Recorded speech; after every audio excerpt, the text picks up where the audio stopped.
Mr. President, the good news for American workers continues to roll in. Just take a look at the headlines from the last week. Pfizer plans a $5 billion boost in U.S. manufacturing from tax law changes.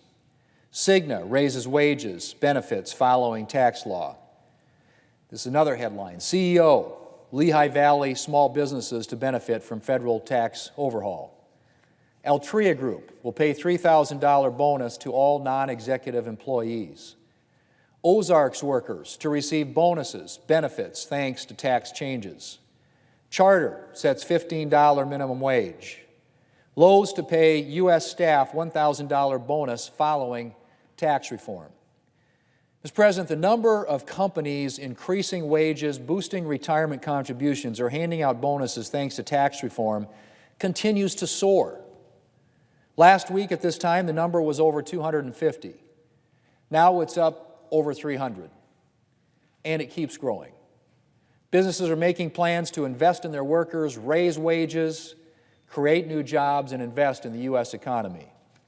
Fiat Chrysler, AT&T, Boeing, Home Depot, Great Western Bank in my home state of South Dakota, Aladdin Industries, Southwest, Best Buy, AccuWeather, Visa, Nationwide Insurance, JetBlue. Mr. President, that list of companies announcing good news for American workers thanks to tax reform goes on and on. The nation's largest private employer, Walmart, announced an increase in its starting wage for hourly employees and bonuses for eligible employees. It also announced expanded maternity and parental leave benefits and the creation of a new adoption benefit for employees. More than 1 million Walmart employees will benefit from these changes. J.P. Morgan Chase announced that it will raise wages for 22,000 workers, add thousands of jobs, and open 400 new branches in the United States. It also plans to increase its lending to small businesses. Tech giant Apple announced that thanks to tax reform, it will bring home to the United States almost $250 billion in cash it's been keeping overseas, and finally now invest it here in the United States. It also announced that it will create 20,000 new jobs and provide $2,500 stock bonuses to its employees. FedEx announced plans to expedite raises and invest $1.5 billion to expand its FedEx Express hub in Indianapolis. It's also making $1.5 billion contribution to its pension plan. And last week, ExxonMobil announced that thanks in part to tax reform, it will invest an additional $35 billion in the U.S. economy over the next 5 years. That means a lot of new jobs and opportunities for American workers. And Mr. President, as I said before, I could go on and on. And it's important to remember that this is just the beginning. Companies have barely experienced to date the benefits of tax reform, and already they're moving to invest in their workers and in the economy. As the benefits of tax reform continue to sink in and accrue, we can expect to see more growth, more jobs, and more opportunities for American workers. Mr. President, the past month of good news is the reason that we made business tax reform a key part of the Tax Cuts and Jobs Act. We are deeply committed to immediate relief for the American people, which is why we cut tax rates, doubled the standard deduction, and doubled the child tax credit, delivering immediate and meaningful tax relief to middle-income families in this country. But we want more for American workers than just a tax cut, as valuable as those are. We also want American workers to have access to the kinds of jobs and opportunities that will set them up for security and prosperity for the long term. Good jobs, good wages, and good opportunities were in short supply during the last presidency, and we are determined to improve things for American workers. And so we took action to improve the situation for American businesses, since the only way that individual Americans thrive is if American businesses and the American economy thrive. Prior to the Tax Cuts and Jobs Act, American businesses, large and small, were weighed down. They were weighed down by high tax rates and growth-killing tax provisions. Plus, our outdated international tax rules left America's global businesses at a competitive disadvantage in the global economy. The Tax Cuts and Jobs Act changed all that. We lowered tax rates across the board for owners of small and medium-sized businesses, farms, and ranches. We expanded business owners' ability to recover investments that they make in their businesses, which will free up cash that they can invest in their operations and their workers.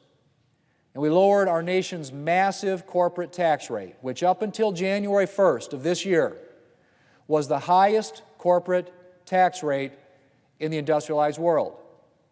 And we brought the U.S. international tax system into the 21st century by replacing our outdated worldwide system with a modernized territorial tax system so that American businesses are not operating at a disadvantage next to their foreign competitors.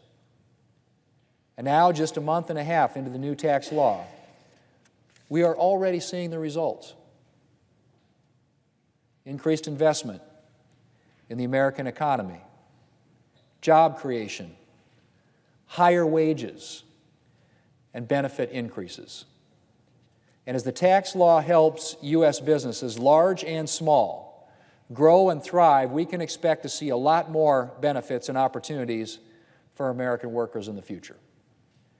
Mr. President, before I close, I'd like to say just a couple of words about the defense appropriations bill that we're taking up this week.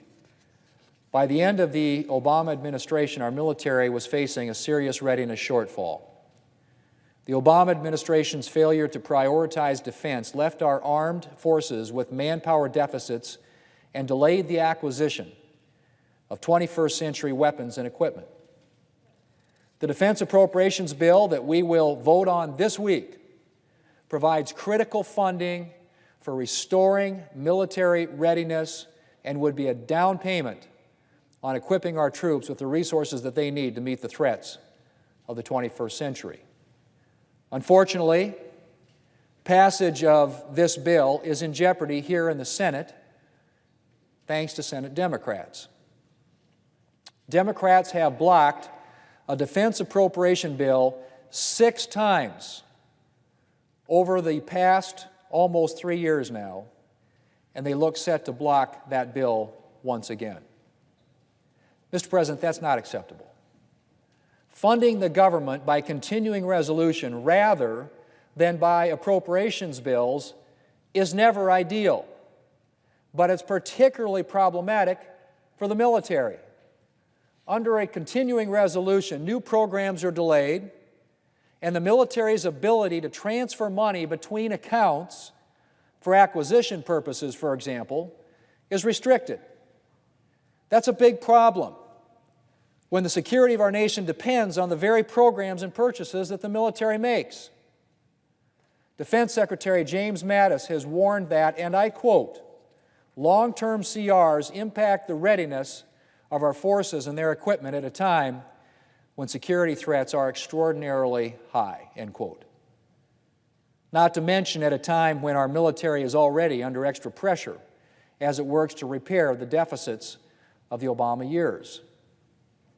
Mr. President, passing a defense appropriations bill, instead of subjecting the military to a constant procession of continuing resolutions, would go a long way toward ensuring that our military men and women are prepared to confront the threats that are facing our nation. It is too bad. It is too bad that Democrats seem unable to look beyond politics to the needs of our military. Democrats may not pay a price for opposing this bill this week, but, Mr. President, our military will. It's high time that we pass a defense appropriations bill. We need to stop this obstruction, stop this blocking. 6 times in the last 3 years already, they have blocked passage of defense appropriations. And here we are again, faced this week with yet another opportunity to provide the critical and necessary funding for the American military, our men and women in uniform, who every single day are out there defending our freedoms, and it looks as yet again the Democrats intend to block that critical and important funding. This needs to come to an end. This isn't about politics. This is about America's national security interests. And I hope that we can come together and recognize that and put the best interests of America's national security and our men and women in uniform ahead of politics. Mr. President, I yield the floor and I suggest the absence of a quorum.